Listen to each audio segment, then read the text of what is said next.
All India Radio presents Morning News.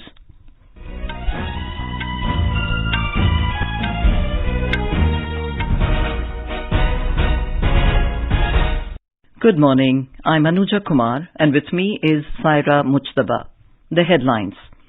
Cabinet approves National Mission to step up domestic production of edible oils.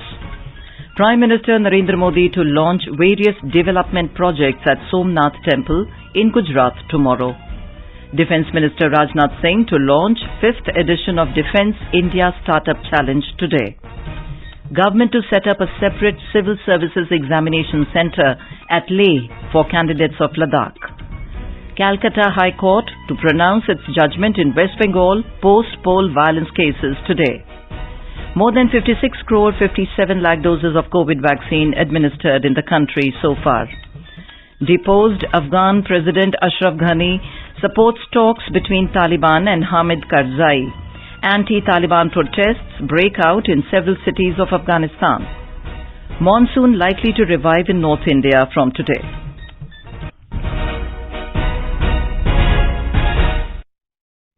As the nationwide free COVID-19 vaccination campaign at government facilities for those above 18 years is going on, we advise our young listeners to get vaccinated and also help others get vaccinated. We also advise our listeners not to lower their guard as COVID-19 remains a threat to our health. Please stay at home unless it is essential to go out and continue to follow these 3 simple steps. Wear a face mask, maintain 2 gaz ki duri for social distancing, focus on hand and face hygiene.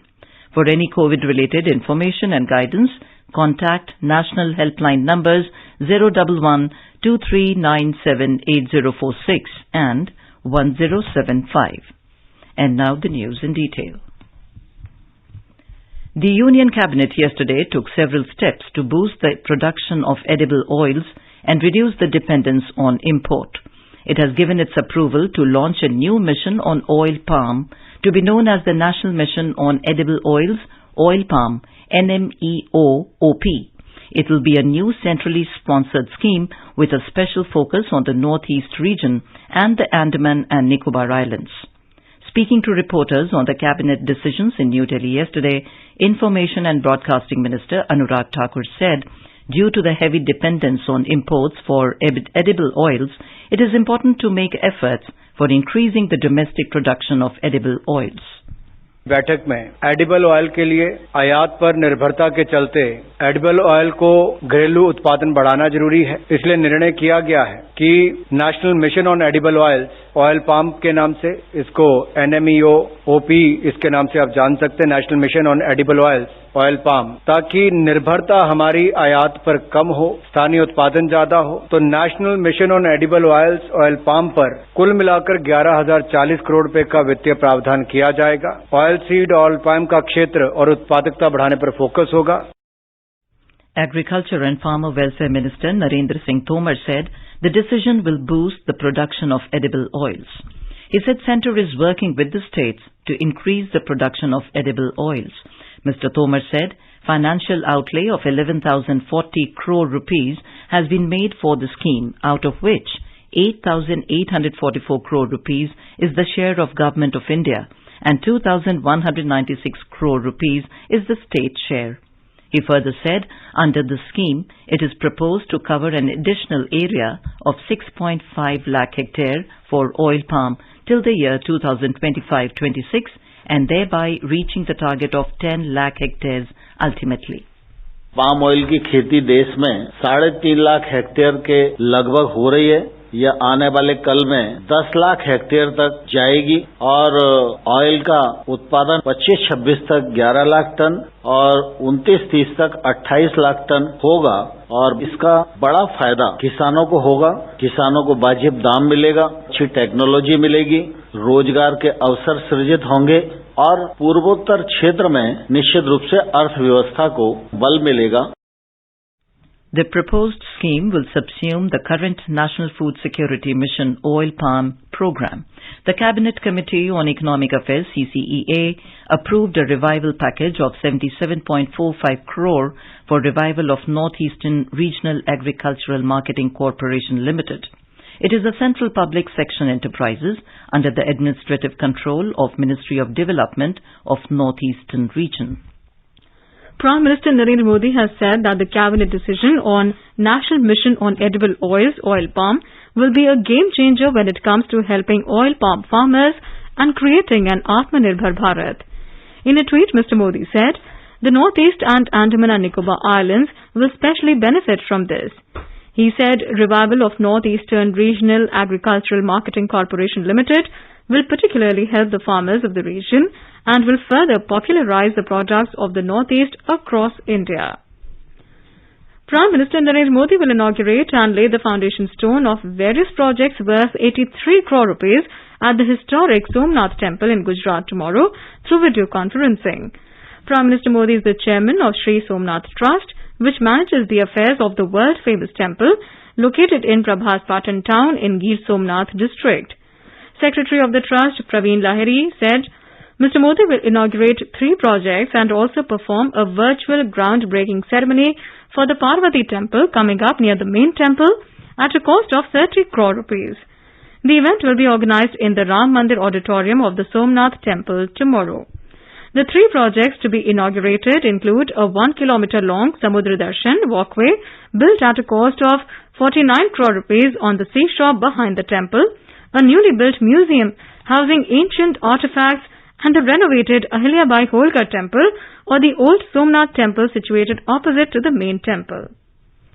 Defence Minister Rajnath Singh will launch Defence India Startup Challenge DISC 5.0 in New Delhi today through video conferencing. DISC 5.0 will have more challenges than the first 4 DISC editions taken together. The launch of DISC 5.0 will be a massive leap towards leveraging the startup ecosystem to develop India's defence technologies, equipment design and manufacturing capabilities. These challenges will also encourage startups to become more attuned to innovative concepts and inculcate the approach of creative thinking in India's budding entrepreneurs. Ministry of Defence has earmarked a total 1,000 crore rupees for domestic procurement through Innovations for Defence Excellence IDEX initiative for the financial year 2021-22. Recently, the Defence Minister had approved a budget of nearly 500 crore rupees for the next 5 years to support over 300 startups and foster innovation in defence and aerospace sectors. It will enable India's defence sector to contribute significantly towards $5 trillion economy goal by 2025. Calcutta High Court will pronounce its judgment today on a bunch of petitions seeking an impartial investigation into post-election violence in West Bengal. A 5-judge bench presided over by the acting Chief Justice, Rajesh Bindal, will pronounce the judgment on the matter. The High Court had earlier ordered an inquiry by NHRC to probe accusations of human rights violations during the post-poll violence. In its report, NHRC had indicted the Mamata Banerjee government and recommended handing over the investigation in grievous crimes like rape and murder to the CBI. The NHRC had also said that the cases should be tried outside the state. The NHRC committee report said that other cases should be investigated by a court-monitored Special Investigation Team, SIT, and for adjudication, there should be fast-track courts, special public prosecutors, and a witness protection scheme. National Investigation Agency NIA Special Court in Mumbai has convicted fake Indian currency notes FICN racketeer Abdul Qadir and sentenced him to 7 years of rigorous imprisonment and imposed a fine of 1,000 rupees. The case was originally registered against the accused at Bhiwandi Taluk Police Station in Thane district in October 2018, pertaining to the recovery of FICN of value of about 4.5 lakh rupees from the possession of 5 accused persons, namely Rehan Abbas Sheikh, Shafahad Mukhtar Ansari, Anis Ikhlaq Sheikh, Kishore Namdev Fular and Rohit Nagendra Singh, all residents of Mumbai. NIA had re-registered the case on the 4th of December 2018 and taken up the investigation. During the investigation, the involvement of 4 more persons, that is, Sameer Mandal, Sabir Ali, Abdul Qadir and Muhammad Shadab Khan, was revealed and they were arrested. After investigation, NIA filed a charge sheet in January 2019 and subsequently Supplementary charge sheets were filed in September 2019 and April this year. Union Minister Jitendra Singh has said that the government will set up a separate civil services exam centre for Ladakh to be located at Leh. The announcement came after Lieutenant Governor of Ladakh, R.K. Mathur, called on Dr. Singh in New Delhi yesterday to discuss the placement of IAS officers and other service-related matters in the context of Ladakh. As per an official handout issued after the meeting, the Union Public Service Commission, UPSC, will from this year have an examination centre at Leh, which will operate for the first time for the Civil Services Preliminary Examination 2021, scheduled to be held on 10th of October this year. This will address a long-pending demand of the youth from the Ladakh region, whose grievance was that they found it difficult to reach examination centres in other parts of the country because of the constraints of affordability of airfare and uncertain weather conditions. You are listening to the morning news on All India Radio. A reminder of the headlines before we move on. Cabinet approves national mission to step up domestic production of edible oils. Prime Minister Narendra Modi to launch various development projects at Somnath Temple in Gujarat tomorrow. Defence Minister Rajnath Singh to launch the 5th edition of Defence India Startup Challenge today. Government to set up a separate civil services examination centre at Leh for candidates of Ladakh. Calcutta High Court to pronounce its judgment in West Bengal post-poll violence cases today. More than 56 crore 57 lakh doses of COVID vaccine administered in the country so far. Deposed Afghan President Ashraf Ghani supports talks between Taliban and Hamid Karzai. Anti-Taliban protests break out in several cities of Afghanistan. And monsoon likely to revive in North India from today. For quick news updates round the clock, follow us on our Twitter handle at AIR News Alerts. Azadi Ka Safar every day with All India Radio from Monday the 16th of August. As part of Azadi Ka Amrit Mahotsav, News Services Division of All India Radio brings to you the story of glorious struggle and sacrifices of freedom fighters on 100.1 FM Gold channel in the English news bulletins at 8:30 AM, 2 PM and 8:30 PM. Stay tuned.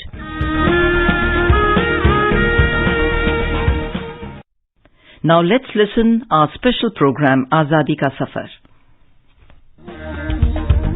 आजादी का Amrit Mahotsav.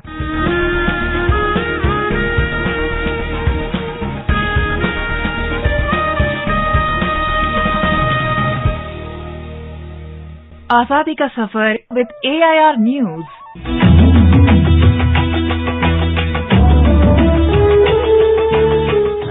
India's glorious fight for freedom is one of the greatest struggles the modern world has ever witnessed. AIR News brings you a glimpse of the valiant struggle every day. In today's episode, we will briefly explore the lives of two great Indians from the southern part of our country, Dheerar Satyamurthy and P. Krishna Pillai.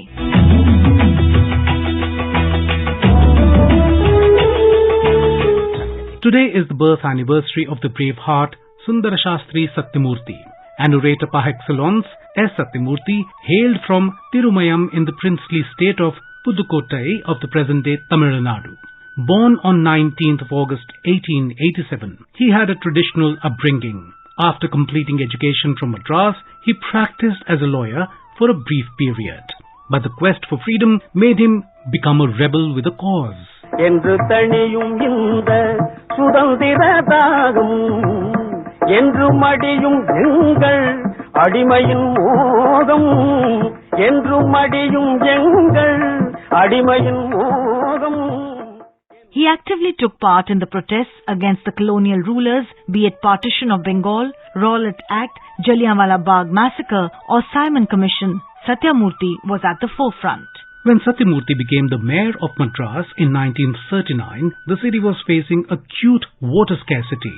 A visionary politician, Satyamurthy pressed upon the need for building a reservoir in Pundi, about 50 kilometers west of the city, to augment the water supply. Today also, it remains the only reservoir of water for Chennai. Satyamurthy was also a champion of fine arts, especially Carnatic music. He was instrumental in setting up the Music Academy of Madras.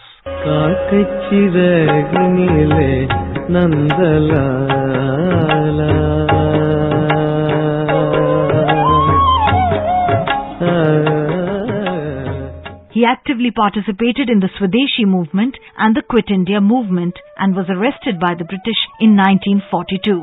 Satyamurthy was put on trial and was sentenced to rigorous imprisonment in Amravati jail. During the journey, he hurt his spinal cord and eventually succumbed to injuries on 28 March 1943 at General Hospital, Madras. Sundara Shastri Satyamurthy was also the political mentor of senior Congress politician K. Kamaraj.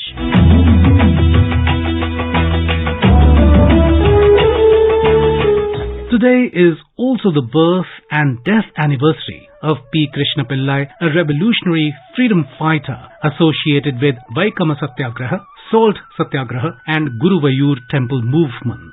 Although one of the founders of the left movement in the present-day Kerala, Krishna Pillai began his career in the Indian National Congress, first as a Gandhian and then as a Congress socialist.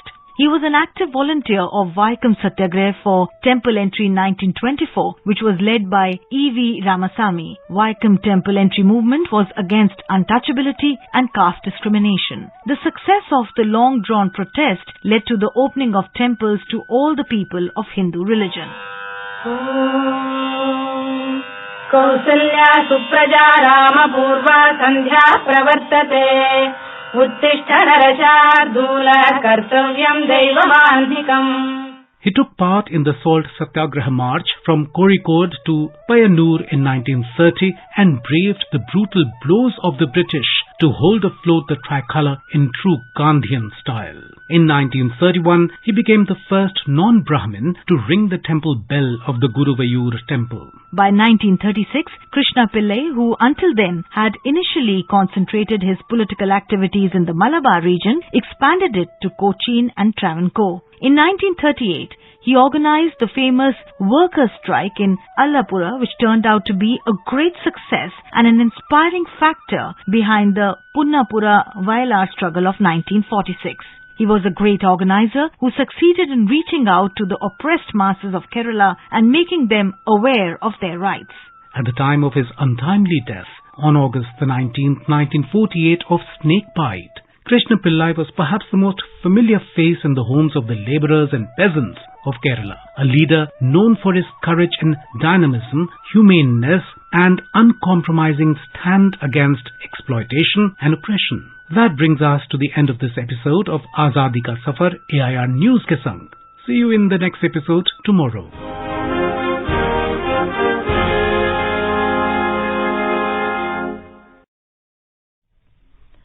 Prime Minister Narendra Modi has greeted the people on the occasion of Sanskrit Week beginning today. Sanskrit Week is being celebrated from August 19th to 25th to promote and popularize this ancient language. In a message, the Prime Minister said, Sanskrit language is so rich that it touches every aspect of our life. Mr. Modi said it is a matter of joy that Sanskrit language is reaching more and more people through modern technology. The Prime Minister said the popularity of Sanskrit is growing across the globe. Mr. Modi expressed confidence that Sanskrit Week will generate new interest and enthusiasm among the people and play an important role in the spread of the Sanskrit language. India has administered over 56 crore 57 lakh COVID-19 vaccine doses so far. Union Health Ministry said of the total doses, more than 43 crore 94 lakh vaccine doses were administered as the first dose and over 12 crore 62 lakh vaccine doses given as the second dose so far. The ministry said that the new phase of universalization of COVID-19 vaccination commenced from 21st of June and over 48 lakh vaccine doses were administered yesterday. Gujarat has recorded 23 new cases of COVID-19 during the last 24 hours. The recovery rate has remained 98.76%. More from our Ahmedabad correspondent. 16 patients recovered and discharged from the various hospitals during the last 24 hours in Gujarat. Total 8,14,972 patients have been recovered from COVID-19 in Gujarat till now. Maximum 9 new cases reported from Vadodara, while Ahmedabad reported 4 new cases. No death was reported due to COVID-19 in the state since last 1 week. Meanwhile, 3,84,246 people have been vaccinated in Gujarat yesterday. Yogesh Pandya, AIR News, Ahmedabad. Odisha has crossed another milestone in COVID-19 vaccination. The state has administered more than 2 crore doses of COVID-19 vaccines to the beneficiaries since the launch of the nationwide vaccination drive on 16th of January this year. More details from our correspondent. While the state has already administered COVID-19 vaccine doses to more than 1.54 crore beneficiaries, as many as 46.5 lakh people have been fully vaccinated so far. Those already vaccinated include above 87 lakh beneficiaries in the age group of 18 to 44 years, more than 65 lakh people above 45 years of age, and above 48 lakh people of 60 years of age and above. Meanwhile, though the Delhi COVID infection has substantially slipped down in the state, yet it is still hanging around 1,000 fresh cases daily for the last few days. On the other hand, while COVID-19 is still far from exceeding the state, dengue has made a worrisome entry to the state with 1,470 confirmed cases having been reported so far. Girish Chandradas, AIR News, Bhubaneswar. The government has termed the claim as fake that an assistance of 4,000 rupees for free treatment of COVID-19 infection will be provided to all the youth under Pradhan Mantri Ramban Suraksha scheme. The Press Information Bureau said that no such scheme is being implemented by the central government. It said people have been advised not to share their personal information on such fake websites. Union Information and Broadcasting Minister Anurag Singh Thakur is on a 5-day tour to his home state Himachal Pradesh as part of his Jan Ashirwad Yatra starting from today. Our Shimla correspondent has filed this report. Union Information and Broadcasting Sports and Youth Affairs Minister Anurag Singh Thakur is reaching Himachal Pradesh for the first time today. The state in charge of Jan Ashirwad Yatra, Sanjeev Katwal, said the Yatra will start from Pramanu today under the leadership of Union Minister and will end at Mehatpur in Una district on 23rd of this month. The state BJP President Suresh Kashyap will welcome the Union Minister along with ministers, senior leaders and party workers. The BJP Jan Ashirwad Yatra will pass through all the 4 Lok Sabha constituencies of the state and will cover a distance of 630 km. In the first leg, the Yatra will reach Shimla this evening via Solan, where Union Minister Anurag Singh Thakur and Chief Minister Jairam Thakur will address the public meeting. During his 5-day stay, the Union Minister will also address public gatherings at different places. Sanjeev Sundrial, AIR News, Shimla. External Affairs Minister S. Jaishankar has said that UN peacekeeping missions continue to operate in challenging settings involving terrorists, armed groups and non-state actors. He said as nature of peacekeeping has become more complex, it is vital that our capabilities to secure the peacekeepers keep pace. Dr. Jaishankar said 21st century peacekeeping must be anchored in a strong ecosystem of technology and innovation that can facilitate UN peacekeeping operations in implementing their mandates in complex environments. He was chairing the UN Security Council open debate on technology and peacekeeping at UN headquarters in New York. External Affairs Minister Dr. S. Jaishankar and his British counterpart Dominic Raab exchanged views on the developments in Afghanistan and the immediate challenges. Dr. Jaishankar welcomed the conversation held with UK Foreign Secretary. Dr. Jaishankar, who is on a 4-day visit to US, said this in a tweet. The Taliban met former President Hamid Karzai and senior official Abdullah Abdullah yesterday as they seek to form a government in Afghanistan. Taliban have pledged a different sort of rule in Afghanistan from their brutal regime 2 decades ago. Deposed Afghan President Ashraf Ghani said from the United Arab Emirates that he supported those negotiations and is in talks to return home. Meanwhile, at least 3 people were killed in anti-Taliban protests in the Afghan city of Jalalabad yesterday. More than a dozen people were injured after Taliban fighters opened fire on protesters in the eastern city. Reports said protests also broke out in some other cities. In Jalalabad, dozens of people had gathered to raise the national flag and lowered the Taliban flag. India Meteorological Department (IMD) has said southwest monsoon is set to revive in North India from today after a gap of nearly 2 weeks. IMD said scattered to fairly widespread rainfall activity with isolated heavy falls are very likely over eastern Uttar Pradesh and Uttarakhand during the next 3 days. Himachal Pradesh, Haryana, Chandigarh, Delhi and western UP are likely to witness rainfall from tomorrow. Isolated heavy to very heavy falls are also very likely over Uttarakhand during the next 2 days. Fairly widespread rainfall with isolated heavy falls are also very likely in Bihar from tomorrow. Sports Minister Anurag Thakur has congratulated Abdul Razak Rashid, Priya Mohan, Sami and Kapil on winning bronze medal in 4x400 meter mixed relay event at the Junior World Championships. In a tweet, Mr. Thakur encouraged the young champs to keep up the winning pace. Now let us take a look at the weather today. National capital Delhi will have a generally cloudy sky with light rain or drizzle. It recorded 29 degrees Celsius as the minimum temperature, while maximum will be around 36 degrees. Mumbai is predicted to have generally cloudy sky with moderate rain, minimum and maximum temperature hovering between 23 and 30 degrees Celsius. Chennai is likely to witness partly cloudy sky. Temperature will vary between 27 and 34 degrees Celsius. Kolkata will have generally cloudy sky with a few spells of rain or thunder showers. Minimum temperature in the city was 27 degrees Celsius, while maximum will be around 31 degrees. Srinagar may witness a clear sky. The minimum temperature was 15 degrees Celsius, while maximum will be nearly 31 degrees. Jammu is forecast to witness a mainly clear sky. Leh may have a generally mainly clear sky. Gilgit is likely to have a mainly clear sky. Maximum temperature may rise up to 37 degrees Celsius. It noted a lower limit of 16 degrees. Muzaffarabad is forecast to witness a clear sky. Guwahati may have a partly cloudy sky with 1 or 2 spells of rain or thunder showers. Imphal is likely to have a partly cloudy sky with possibility of development of thunder lightning. Shillong may have generally cloudy sky with light rain.